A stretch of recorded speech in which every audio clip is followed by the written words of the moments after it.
Nakalabas na po ng Philippine Area of Responsibility kaninang alas 4 ng hapon yung ating minomonitor po na si Typhoon Goryo with international name na Podul.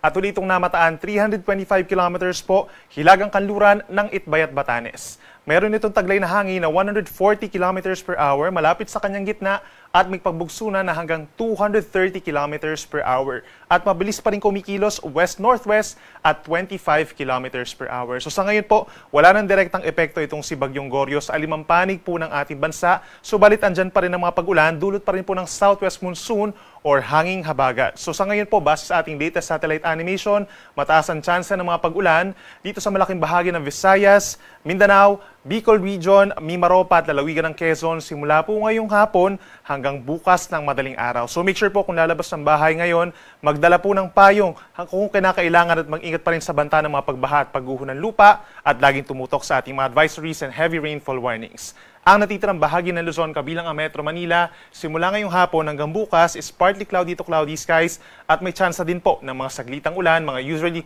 1 to 2 hours ang tinatagal at meron din mga thunderstorms. Kaya may magbaon din po ng payong kung kinakailangan. Base naman sa ating latest satellite animation, wala tayong nakikitang panibagong low pressure area or bagyo na mabubuo sa loob ng 3 araw at papasok ng ating Philippine Area of Responsibility.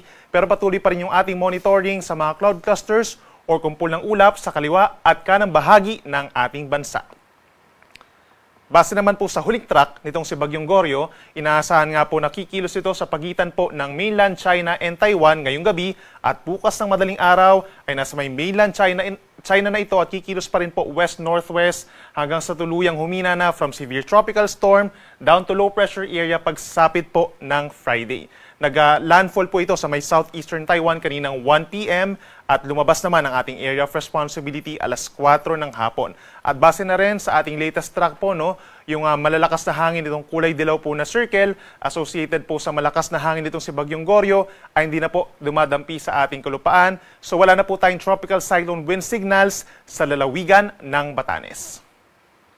Pero nandyan pa rin po ang aasahang mga pag-ulan. Sa mga susunod na oras, mataas pa rin ang tsansa na hihigit pa sa 50 mm po ang dami ng ulan sa lalawigan po ng Batanes. Mag-ingat po sa banta pa rin ng mga pagbaha sa mga low-lying areas at yung mga malapit po sa ilog. At posible rin po yung pagguho ng lupa sa mga bulubundukin na lugar knowing na nagkaroon ng malalakas na ulan sa nakalipas na 2 araw. Pero simula po bukas, mag-i-improve na yung weather conditions dito sa may extreme northern Luzon.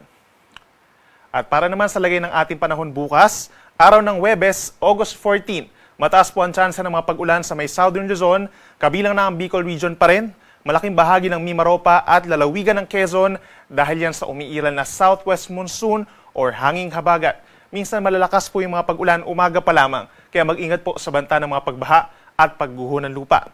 Ang natitirang bahagi po ng Luzon, kabilang ang Metro Manila, may mga tsansa na ng mga pag-ulan over the rest of Calabarzon, Aurora, Cagayan Valley po, asahan sa umaga pa lamang may chance na ng mga pag-ulan. Most of the day magiging makulimlim ang panahon.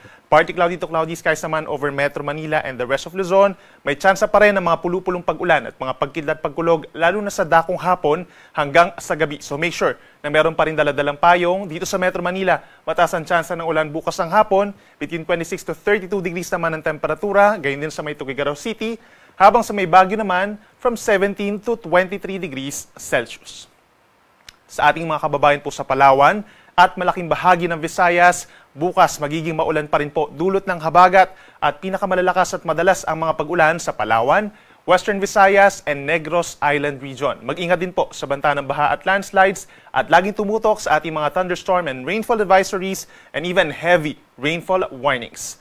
Temperatura natin sa may Puerto Princesa mula 25 to 31 degrees habang sa may Metro Cebu mula 26 to 30 degrees Celsius.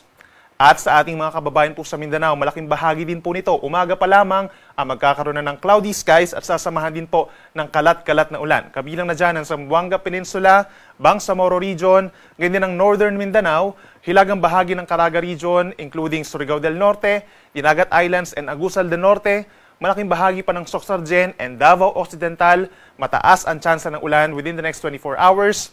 Habang dito naman po sa natitirang bahagi ng Caraga and Davao Region, umaga, partly cloudy to cloudy skies at pagsapit ng hapon hanggang gabi magkakaroon din po ng mga pag-ulan. So make sure din po na merong daladalang payong. Ang ating mga kababayan po sa may Zamboanga mula 26 hanggang 30 degrees ang temperatura, habang sa may Metro Davao naman mula 25 to 31 degrees Celsius.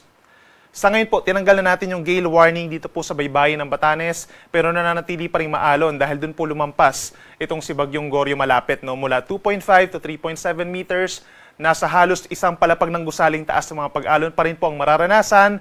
Overnight po yan. So delikado pa rin ito for small sea vessels. Sa natitirang baybayin ng Luzon, kabilang po ang baybayin ng Manila Bay, nasa around more or less 1 metro ang taas ng mga pag-alon. Tumataas yan kapag may mga thunderstorms hanggang 2.5 metro. Habang sa may Visayas and Mindanao, nasa kalahati hanggang 1 metro ang taas ng mga pag-alon sa susunod na 24 oras at tumataas lamang hanggang 1.5 meters sa malayong bahagi po ng Pangpang. At para naman sa ating 3-day weather outlook pa, over this Friday hanggang sa weekend, aasahan pa rin po ang mataas sa tsansa ng pag-ulan sa malaking bahagi ng bansa dahil pa rin po yan sa umiiral na southwest monsoon or hanging habagat. Dito sa Luzon, asahan pa rin natin ang mataas sa tsansa ng ulan Friday and Saturday, Metro Manila, Central Luzon, Calabarzon, Bicol Region, Mimaropa, at pagsapit ng Sabado, mataas na rin ang tsansa ng ulan sa may Cagayan Valley and Cordillera Administrative Region. Dahil nga yan sa habagat, kaya't minsan malalakas ang mga pag-ulan, kaya't mag-ingat pa rin sa banta ng baha at pagguho ng lupa at makipag-coordinate na po sa inyong mga local government units kung kinakailangan ng rescue or evacuation dahil may mga lugar po, lalo na sa mga bulubundukin na magiging malakas ang mga pag-ulan. Pagsapit naman ng linggo, that's August 17, aasahan din po ang mataas sa tsansa ng ulan sa Luzon over the western side naman po, no? Itong Metro Manila, La Union, Pangasinan, Benguet, Zambales, Bataan, down to Cavite, Batangas, Occidental Mindoro, and Palawan. Diyan po pinakamatataas ang tsansa ng mga pag-ulan. Habang yung mga hindi natin nabanggit na lugar, aasahan naman yung improving weather conditions at meron pa rin mga saglit na mga pag-ulan at mga thunderstorms sa hapon hanggang gabi.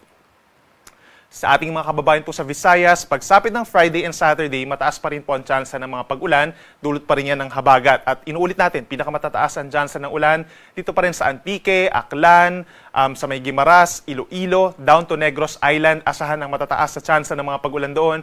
Mag-ingat din po sa banta ng mga pagbaha at landslides at lagi tumutok sa ating mga updates. Hindi natin inaalis yung chance na magkakaroon tayo ng mga heavy rainfall warnings po, no? Then kapansin-pansin, pagsapit ng linggo, bubuti yung panahon sa malaking bahagi ng Visayas and at the same time, umiinit po pagsapit ng tanghali, possible yung hanggang 33 degrees Celsius na temperatura at meron pa rin mga pulupulong pag-ulan. At pagsapit sa Mindanao, pagsapit po ng araw ng Friday, mataas ang tsansa ng pag-ulan sa may western portions, itong Zamboanga Peninsula and Bangsamoro Region. Then pagsapit ng Sabado naman, August 16, Zamboanga Peninsula pa rin po ang mataas ang tsansa ng ulan, gayon din ang Basilan and Tawi-Tawi. At habang natitirang bahagi ng Mindanao, partly cloudy to cloudy skies, may tsansa pa rin po ng mga pulupulong pag-ulan, lalo na sa dakong hapon hanggang sa madaling araw. Then sa linggo, fair weather conditions na sa malaking bahagi ng Mindanao at magiging maaraw naman at some point umaga hanggang hapon at then at some point sa gabi, meron pa rin mga pulupulong ulan at mga localized thunderstorms.